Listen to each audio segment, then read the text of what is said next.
Shout out to G-Man Boxing.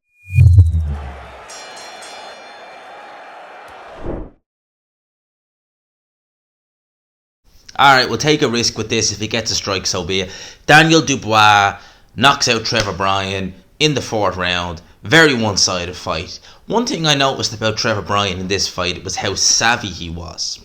He isn't that old. He's in his early 30s, but reminiscent of Kevin Johnson in a sense of how savvy he was in there in the ring in terms of being able to just move, avoid, certainly early on, avoid, really minimize how much he was getting hit and hit clean. Some of the shots were getting through, definitely.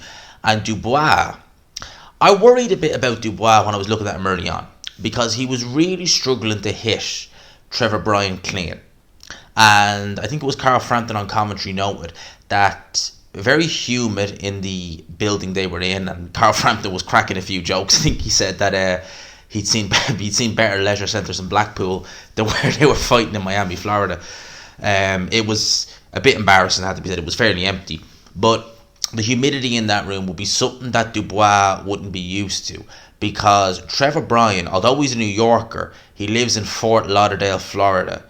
So Fort Lauderdale is kind of, it's not too far from Miami. It'd be kind of more on the kind of east coast of Florida, southern east coast anyway, and he'd be used to that. So with Dubois, it was a sense of he's throwing a lot of shots, he's not landing clean, and he's in a very, very humid building, which will take it out of you as it goes down the line. And I suspect that was part of Trevor Bryan's plan.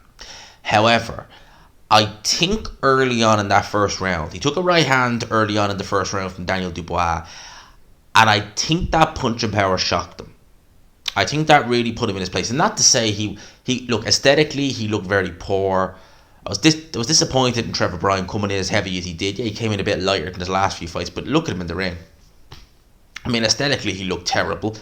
In terms of his shape, and when I say shape, I'm not talking about aesthetically shape, as I just said, he looked terrible. But in terms of how he looked, in terms of his fighting shape, his footwork was very, he was fighting with his feet extremely close together, which meant that he would struggle to be able to get out of range quickly. You see, one thing about having your feet, well, just having them normal, I mean, your feet realistically should be shoulder width. Essentially how it is if your feet should be in motion with your arm, more often than not. Sometimes having a wider stance does help.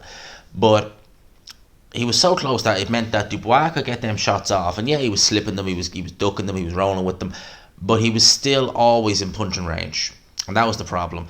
Dubois neglected the jab to the body early on in the fight because he was really headhunting early on. He was headhunting a lot on Trevor Bryan, neglecting the fact that he had a very, very soft heavyweight in the midriff, that he could have let some shots go there. He could have brought the hands down on Trevor Bryan. I think he was looking too much for the singular shot.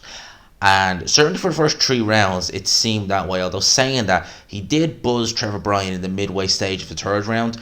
And Dubois, I think, realised, okay, this guy is savvy. Because Dubois had him up against the ropes and Bryan was kind of weaving with a lot of the shots.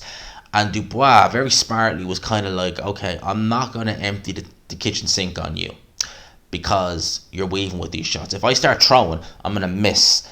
And I'm going to take more out of my fuel reserve for later on in the fight. And I'm sure he was thinking, it's hot as hell in here.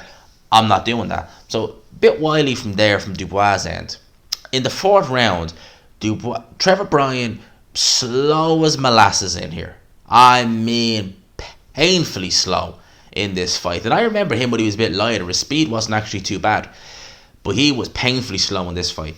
And he backed up in the 4th round, and Dubois threw a left hook. It kind of landed on the temple of Trevor Bryan, and it staggered him, it buzzed him.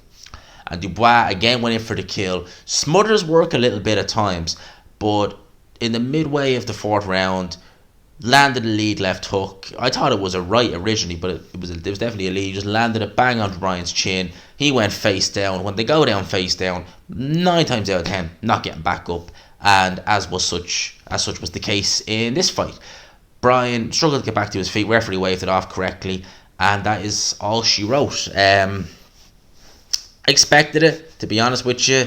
I was contemplating this week whether to do a prediction video, but at the end of the day, I do prediction videos for fights that I really believe will be competitive, and I just thought this is not going to be competitive. You're talking about a guy who realistically cashed out or sold out in 2018, because since then he's never looked good. He's only had 2 fights since then, and he's looked poor in both of them. He's in horrible shape, and I just didn't see anything other than the Dubois win.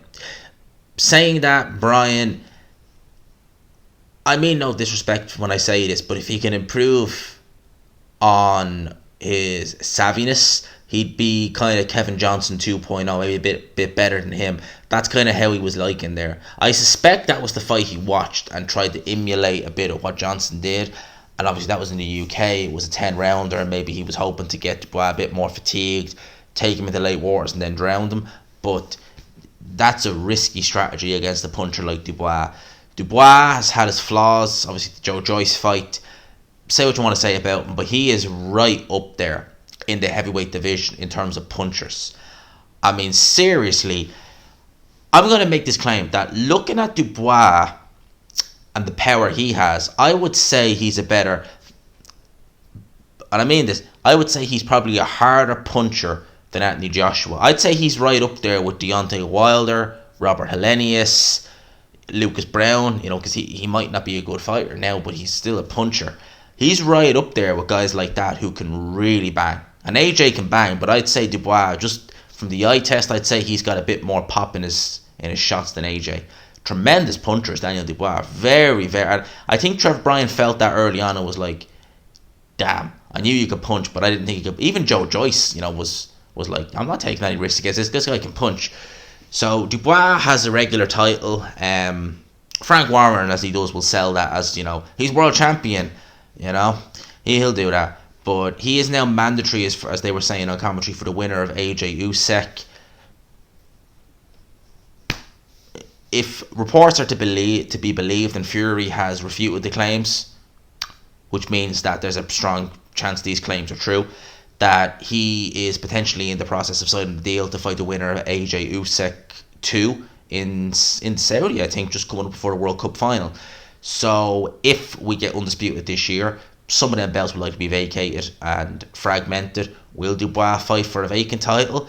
Correct me if I'm wrong, Michael Hunter versus Hugh Fury is a WBA final eliminator, or it is an eliminator, in which case you could see a situation where Dubois faces the winner of that for a vacant title. Could happen. Stranger things. But Dubois wins this fight. Let me know your thoughts on his performance. How does he look? Certainly under Shane McGuigan, you're seeing a few little improvements there. I rate McGuigan very highly as a coach. I think he's tremendous. Maybe the best coach in the UK, and I wouldn't disagree with you if you said he is. I think he's up there. Very good coach. So, yeah, let me know your thoughts on this. Thoughts on the event. It looked fairly sad. It looked like a little leisure centre because it was empty. Yeah, that's Don King. And it couldn't happen to a nicer guy, because Don King really is a piece of you-know-what. But that's a topic for another video. I'll leave it there. Hope you enjoyed the video. Let me know your thoughts. Hit the like button if you could. Subscribe if you haven't already. I'll talk to these people. Peace.